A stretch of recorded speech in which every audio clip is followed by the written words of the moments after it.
Inilabas ng Philippine Statistics Authority ang top 5 ng mga trabaho pagdating sa average daily basic pay o arawang sahod. Kaya nga ba ng mga ito na makabuhay ng isang pamilya? Pinusuhan niya sa Barangay Saksi Online ni Darlene Kai. Nagkakasya ba sa panggastos ang sweldo mo? Sa pinakahuling Labor Force Survey ng Philippine Statistics Authority o PSA, binanggit ang top 5 ng mga trabaho sa bansa na may pinakamataas na daily basic pay o arawang sahod. Una sa listahan ng mga trabaho sa Armed Forces na as of October 2024 ay nabibigyan ng average na 1,301 pesos na sahod kada araw. Kasama sa top 5 ang mga professional, manager, technician at associate professionals at clerical support workers.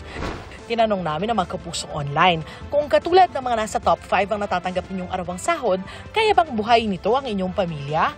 Napa, sana all ang isang netizen. Pero sabi niya, mahirap din dahil mahal ang mga bilihin.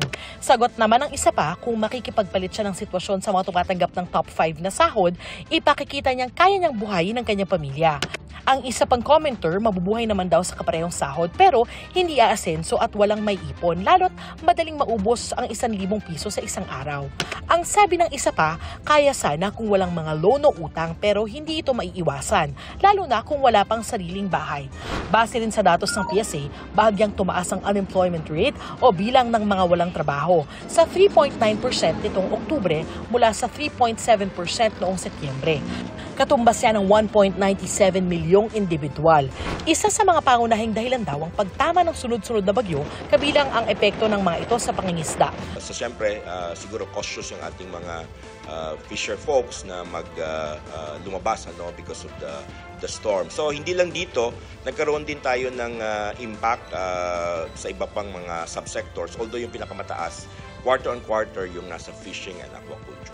Ayon naman sa DOLE, nananatili ring hamon sa mga Pilipino ang underemployment o yung pagkakaroon ng trabaho pero hindi sapat ang kita o hindi tugma ang bigat ng trabaho sa kinikita at benepisyo. Pero may binubuong mga job placement office gaya ng inilunsad sa University of the Philippines para mahanapan ng trabaho ang mga nagsisipagtapos ng naayon sa kanilang kakayahan at kaya pang gawin. A better match would help in their employment, and the most important, scholar ng bayan ito, mas gusto natin dito sila magtatrabaho sa Pilipinas. Ang 40 pesos na dagdag sa minimum wage sa Cordillera Administrative Region, aprobado na at magiging epektibo sa December 24 ayon sa DOLE.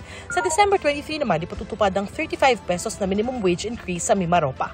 Para sa GMA Integrated News, ako si Darlene Kai, ang inyong saksi. Mga kapuso, maging una sa saksi. Mag-subscribe sa GMA Integrated News sa YouTube para sa iba't ibang balita.